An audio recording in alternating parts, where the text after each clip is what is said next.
Hey, what's up, everybody? This is Isaac from Guns for Everyone, doing a very rare gun review.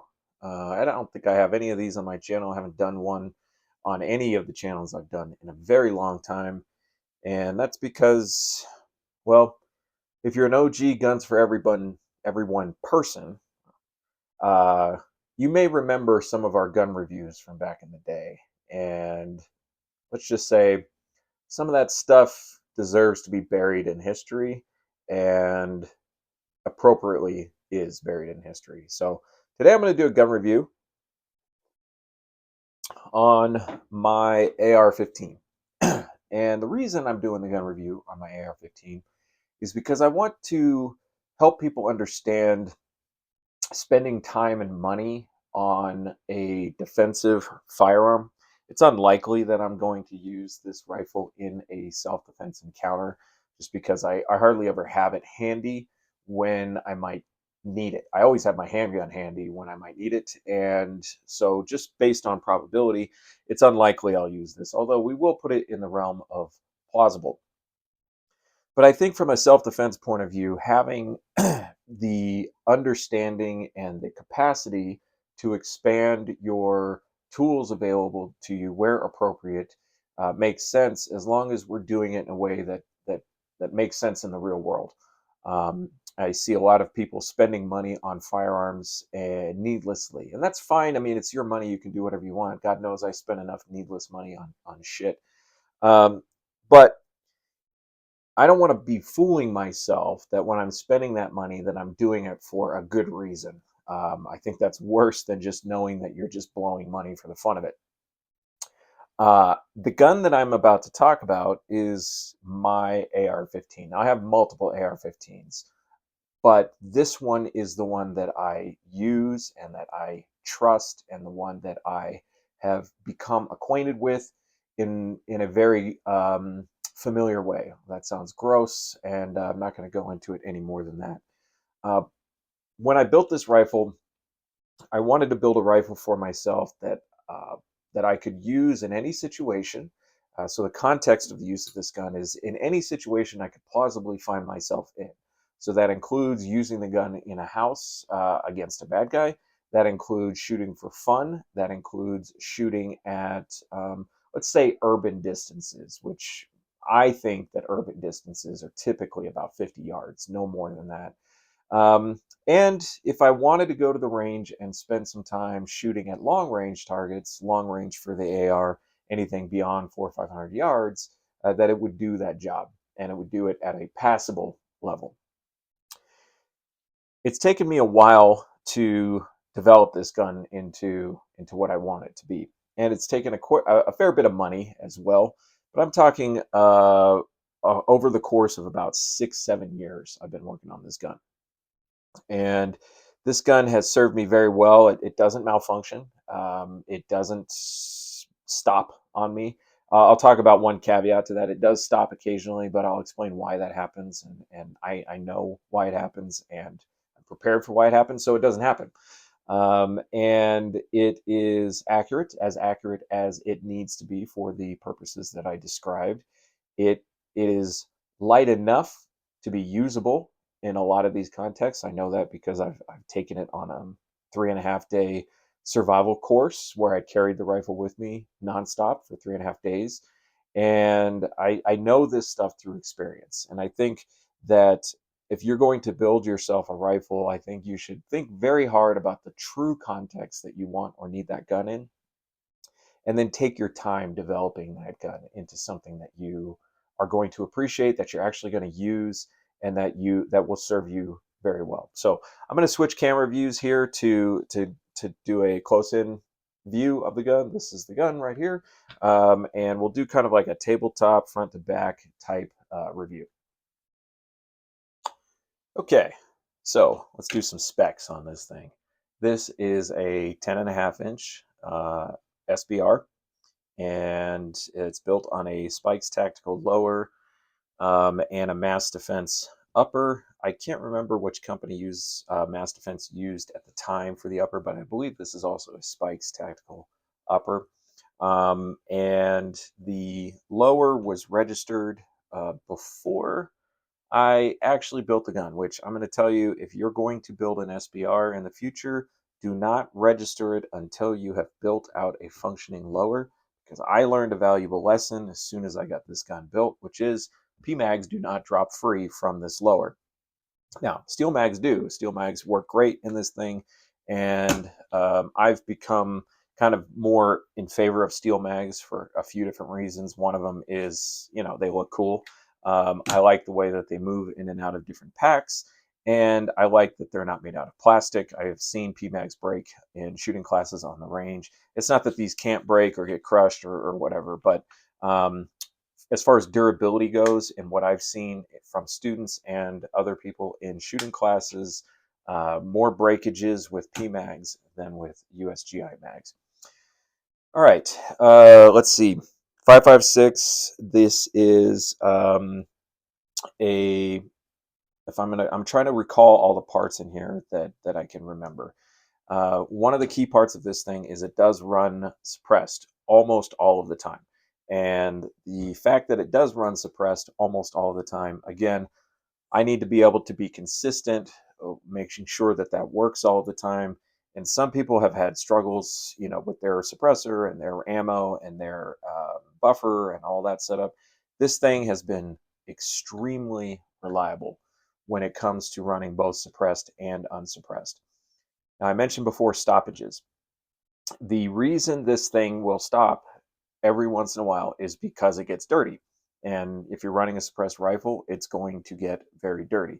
And if you run a suppressed rifle with dirty Tula ammo, it's going to get dirty even a little bit more faster than running clean ammo through it. I know that I can run any ammo through this gun. I do not discriminate when it comes to ammo. If we're talking about lacquered steel case, if we're talking about Tula steel case, if we're talking about just brass case, 55 grain, 62 grain, I don't run precision ammo through this gun. That's not the purpose, so I haven't even tried. But every kind of ammo that I buy or that I encounter can run through this gun with no problems. How does that happen? Well, let's talk about our bulk carrier group. So one of the first things I did when I started running this gun suppressed and decided that I needed to deal with the gas somehow was I got the BCM Gas Buster charging handle. Huge waste of money. Something like an $89, I think, charging handle. Now, I do like the fact that it's oversized, and it is very rugged, and I haven't broken it, so that's good. And I have mortared this thing and kickstarted this thing a few times, and it's been a very rugged charging handle. But as a gas buster charging handle, absolute dog shit. I would not recommend. Um, what does work in this gun to keep the gas working properly and under control is the Gemtech suppressor bolt carrier group, or I should say bolt carrier, because it doesn't come with a bolt.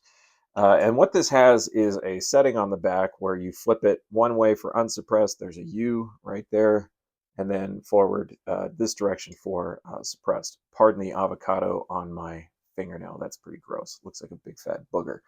Uh, and this is not just a suppressor bolt carrier group, it's a high quality bolt carrier.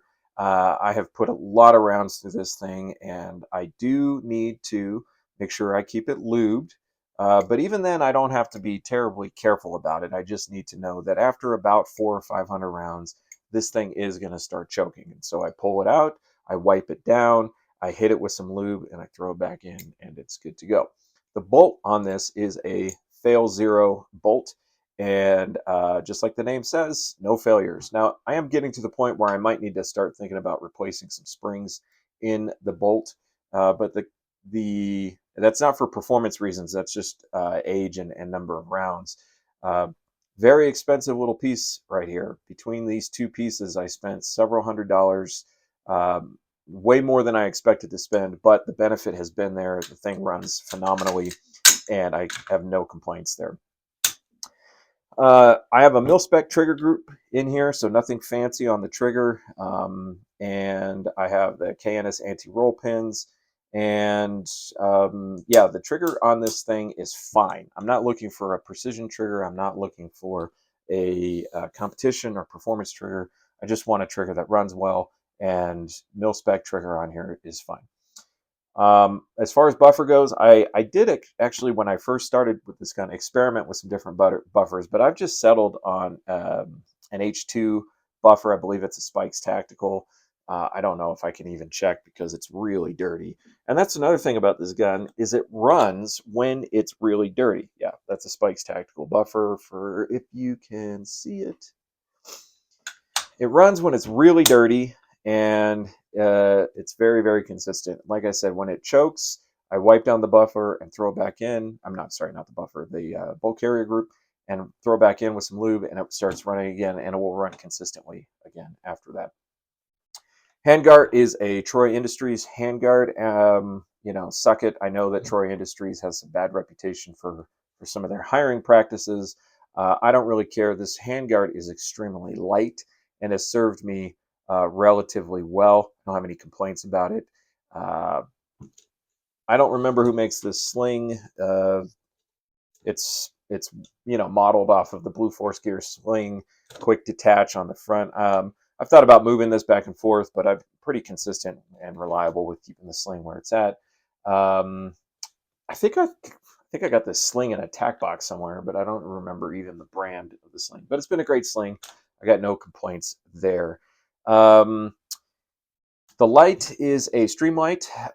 Shoot, I don't even remember the model. Their most popular model, PTEC 1000 or something like that. I'm not real big on memorizing that kind of stuff like some of you autistic nerds out there are.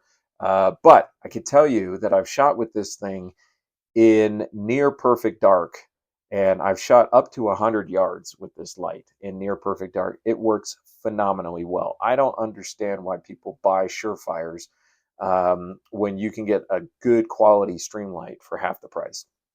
So I've got it on a pressure pad, and very reliable, very consistent, and great light. I'm running the, I hate when people say that, but how else do you say it? I have the Magpul MBUS sights on here. I don't really use them. The only reason I have them on here is because I was playing with a new optic, which I'll talk about in a minute, and I decided, let's experiment by throwing these things back on here. I'm going to probably take them off. I hate these things. Uh, they don't really serve a purpose, in my opinion, especially if you're running, I said it again, if you're using an etched reticle on your optic. So if you're wondering what this crap is right here, this is just electrical tape holding the wiring down. It works great. I've gotten this gun real hot, and the electrical tape has been fine on there, so no complaints there. All right, let's talk about the optic. I was using a Vortex Strike Eagle 1:6 LPVO, and I decided I wanted to experiment with going to something lighter and smaller. So I have the primary arms. Uh, again, model number escapes me, but this is their 1X Prism scope. And I do really like this thing, although I am missing the long range stuff. I haven't tried to shoot this long range yet, but I'm kind of on the fence here about the weight trade-off versus the magnification. This Vortex Strike Eagle, not top of the line, but runs great. I've shot this rifle in this configuration at 550 yards, and the gun shoots better than I do. Meaning that if anybody who picks this up who has even a remotely developed sense of long range shooting, they can hit the target, man-sized, steel target at 550 yards consistently, no misses. I'm not that great of a long-range shooter, so I struggle with that. But with this relatively inexpensive LPVO on this not zombie, what was that? Frankenstein gun, 10.5 inches, no problem at that 550 yards. And that 550 yards is where I can shoot. The range that I have, I can shoot 550, and so that's kind of like the limit of my fun shooting for a rifle. All right, on the muzzle, we have an AAC combo flash hider slash compensator on this thing, and I am using a Gemtech Trek. This is a Generation 1 Gemtech Trek, but it has been retrofitted by Echo Machine. I have a different video about that to accept the new hub mount. And it's funny enough, this suppressor used to be smaller and lighter. And then I got it redone to accept the hub mount, and now it's a little bit longer, and now a lot longer with this AAC adapter on here. This is the stamp adapter, in case you're wondering. But the benefit is now I have a QD mount for this as opposed to the direct thread that used to be on there. I am switching from the AAC to the new Plan B mount. I ordered the parts, they're on their way. So all that to say, though, I've been running this Gemtech on this gun as a direct thread for a very long time, and works great. Plenty of sound reduction. It's not top of the line. It was a $300 suppressor when I bought it. It was a steal. It was a bargain. I've never had any regrets using this suppressor as my primary 5.56 suppressor. So this thing with the suppressor on there runs at about a 17.5-inch barrel. Going back to the hub mount with the Plan B, it's going to bring it back closer to about 16.5 inches. And this is just a really versatile gun. I've taken this thing to other states. I've shot at different events with it. I have trained with it for self-defense, defensive rifle training. I have messed around with it and had a good time just shooting with the boys. And I've shot it at night. I've done as much as I can do with this rifle, aside from taking maybe some kind of precision class, which this really even wouldn't be the right gun for that. And it just works. It just runs. And yeah. Oh, I forgot to mention the stock is the MFT Battle Link. I guess it is stock. Uh, Great gun, and the one that I invest my time and money into. Like I said, I have other ARs. They're all kind of just toys, experiments, just fun stuff, things I'll loan to other people. But this is the go-to, do everything, reliable AR in my collection of self-defense weapons. All right, so there you have it. Not much of a gun reviewer when it comes to all the fancy shit that other YouTubers have been perfecting for the last 15 years. I've been on YouTube a long time. I've watched gun reviews go from shit like this to like uh, what's that dude's name? Hopfleo or whatever, where you just like go full autistic on it. And all the voiceover work, Colion Noir was really good at making it fun and funny. And then you got all these LARPers out here who believe that they're actually setting up militias and all they're doing is spending the house money on guns. There's lots of reviews, but I wanted to talk about the idea of investing your time and money into one tool and not getting distracted and not getting sidetracked by the wrong things. And I believe that this rifle is a good example of that. I painted it sort of for fun, but painting it was also kind of just an experiment to see about what painting a gun really entailed. Uh, I could take it painted or unpainted. I don't really care.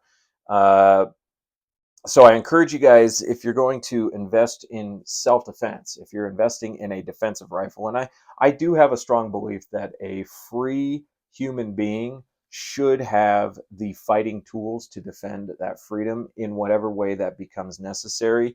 And this is a pretty efficient tool for the average American to build over time into one of those freedom defending tools. Now, freedom defense could be somebody who wants to take your life from you because they want your shit and you're in the way, and then they want to take your life. That affects your freedom. Your freedom tool could be being part of a real community of defenders who, let's go back to Hurricane Katrina, who had to defend their neighborhoods from looters. Freedom defending could be that we get to that ultimate point where we have to defend our freedom in this country with violence, and that could happen. It's not like it's never happened before in the history of the world. And I think building an efficient rifle gives you the opportunity to at least be an asset should any of those things happen to you. Again, the handgun is the most likely self-defense tool in most circumstances if we're talking about somebody attacking you specifically for your shit or your, whatever they want from you. The handgun is something that you should invest your time and money and training into. But once you've met that need, then I think it makes sense to build a rifle and to do it thoughtfully and to take your time and to test it. Testing it is expensive. That means going to classes. That means putting it in different environments and making sure that it works, which means spending money on ammo. And there is an investment there to develop the rifle into something that is useful for you. It doesn't have to be a short barrel rifle. Obviously, in 2024, a pistol is a viable option. A full 16-inch rifle is an option, uh, but give it some thought. And most of your thinking should be done out on the range, not like surfing the internet endlessly, watching all these people make their videos and talk about all the shit that they do. They're not you. Most of your thinking needs to happen on the range as you're shooting this gun, as you're evaluating it, and as you are putting it to the test. So I encourage you guys to do that. Lots of great opportunities out there. We're in Colorado. There's plenty of places that you can train with your rifle in Colorado. All right, now we got to the end of the video. I want to do two plugs. I need to do two plugs. Number one, Guns for Everyone is suing the state of Colorado for the concealed carry training law that passed this last legislative session, and we need money to fight that lawsuit. We are going to move ahead with the money we have, and we will go as far as we can with it. But if we have more money, we can afford to take this all the way up, if necessary, to the state Supreme Court, and maybe even beyond that. So please contribute to the legal fund, gunsforeveryone.com/legal fund. If that's $5, if that's $500, we've already had at least one donation for $1,000. We need your money. There is no way around saying that. We need your money to fight this case. There's lots of worthy causes in Colorado. There's lots of places to spend your money.